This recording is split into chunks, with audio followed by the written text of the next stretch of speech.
sequential sequence. Just give it a couple of examples. This is shot one, and we have a boat here. It's a vehicle of a side tracking shot. I'll put the arrow, and we write the word track. The boat is going in that direction. A small little engine there. Now, two guys in the boat. A lot of times you sketch in front of the director, and then you can clean them up later. There's a lot of times what you do is you draw this. There's two guys in the boat.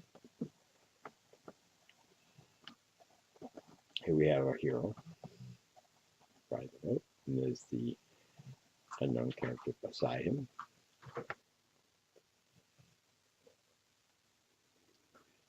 Okay, so when you sketch in front of the director, this gives you an idea of whether he wants the boat going to the left or right. That's why you sketch in front of him. And they're on the ocean. And the second shot would be a closer shot in here. It would be two over the shoulders. And we're going to cut to second shot, which is another camera setup. And that's number two. We're going to go closer to the guy here on the boat, which would be this character here. And give him a mustache so we can know who they are. And the guy in the boat right here, ask him a question saying, like, where are we going? They might have the dialogue right here, which would write who the character is.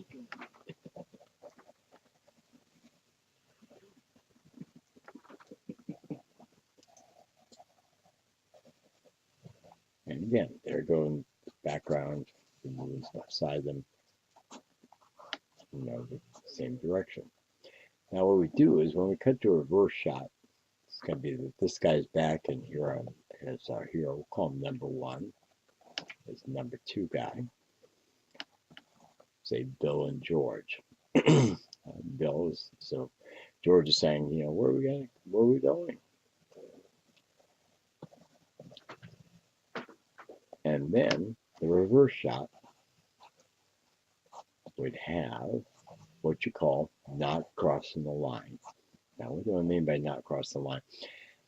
In film, if you do a reverse shot, it would look like that this character would be over here. But in movies, you want to make sure that this character is on this side of the page. There you see the back shot of George here.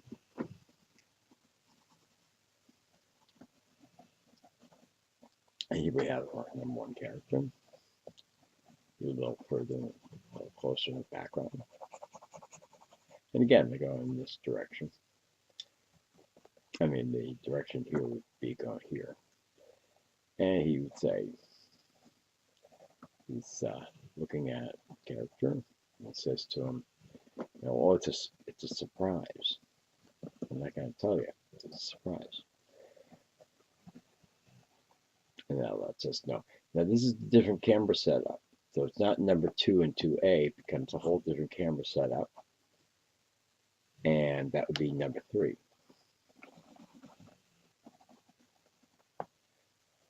Now, when you rough this out in front of the director, it gives you an idea. Then you can clean them up later, make them look real pretty. But in front of the director, as you're drawing these, you get an idea what it is you have to do. Because the other people on the show are going to see these boards. Say the director of photography. Now, if this is a faraway shot, these might be two stunt people. They cut to the closer shot. These are the actors, your performers. If it's a faraway shot, you don't really see. They might be stunt doubles. Then we cut to when he says, it's a surprise. I'm not going to tell you.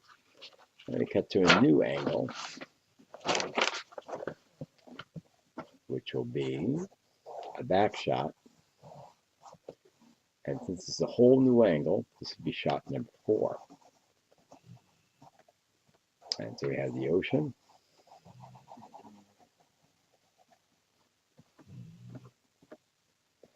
And there we go. And you see the boat recede.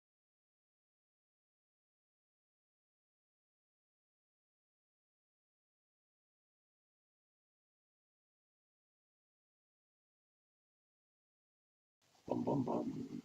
They're going to an island. You might have an arrow showing that the boat's going in that direction. This is kind of very fast and dirty, but again, you'll be able to clean up these later. Once you draw these in front of the director, he goes, yeah, I like this shot, I like that angle. They might ask for an overhead shot, high angle shot, but at least now we know it could be nighttime, make it more mysterious.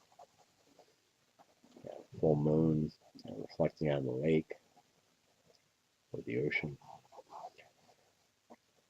So those are kind of like notes, visual notes. Yeah, these are all visual notes. And then, as I said, then when you go to clean these up later, you could say end sequence.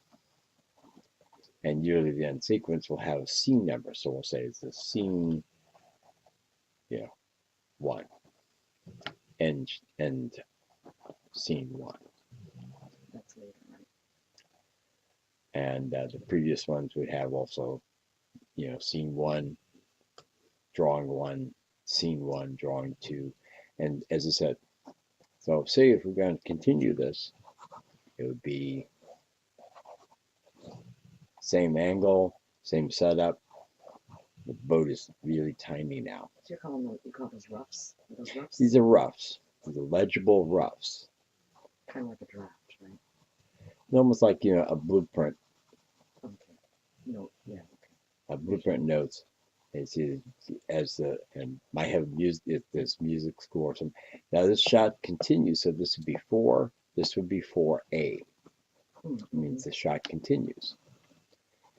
That way they know when it's drawing 1, drawing 2, those are setups. And the director of photography wants to know how long this shot is going to go. So it's like, okay. And again, these are probably stunt doubles, which would be second unit directors. Now, second unit director directs people that are stunt doubles of some percentage. But a first unit director directs your main actors. So you might even put on there, second unit. And this would be shot continues and shot ends on the shot. And shot ends.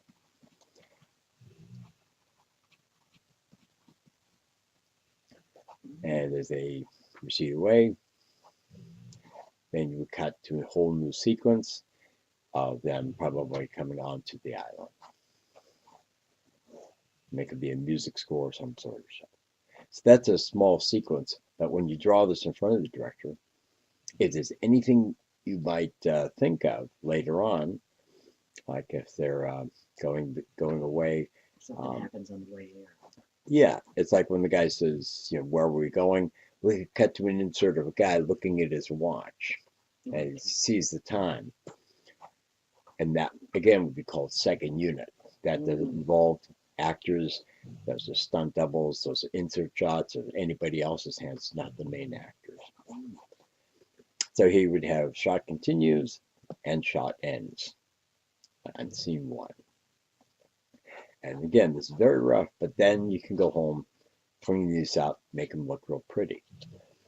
A lot of times it is important. Sometimes also, which is a good note, you might have a little recording device, on your phone to record the dialogue, because sometimes if they don't have time to sit down with you, they'll tell you what the notes are. Then you can make roughs, show them the roughs, and then they see if they're missing any shots. So that's a pretty fast idea, but it gives you an idea how things are broken down, that each setup has to be designed by the director of photography, the director, actors, actresses know what's happening in the scene. So and they zoom in, they zoom into what's going on with them, like that's what that is the main actors, right? Yeah, Zoom in. your main actors that were in the previous page. The close up. The close-ups of your main actors. That way they know how to budget their time Oh yeah. and what shot is going to be done that day. And as I said, these are your two main actors. And that way they can budget, okay, this day we're going to shoot this sequence and this sequence. The director of photography is going to figure out how to do the lighting. And this sequence here, it may be and may not be the second unit where it might be far away enough. They're stunt doubles. So that way your main actors are only called in just to use their time for these close-ups and the faraway shots. The stunt doubles can take some time, doing sequence. They don't have to waste time for the main actors. Kind of like a movie inside of a movie. It's pretty much, yeah. It's very good. And as I said, that way the actors have an idea, okay, my dialogue is going to be here and here, but here, there's no dialogue. There might be just some music cues or something. So that's a very short sequence, but it gives you an idea, roughing these out in front of the director. That way, just on the off chance, you never know, someone might say, well, I want the book to go the other way. Right. The producers just you can record that. Exactly.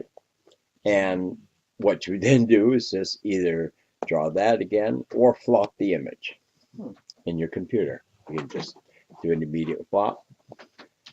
And that way, these guys will have to be flopped and also flop in that direction to show that.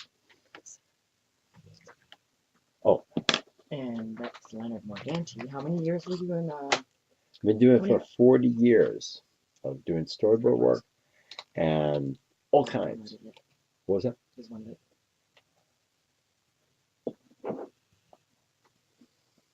Yeah, I know I've seen quite a few movies that you've worked on. Your dog is snoring. Yeah,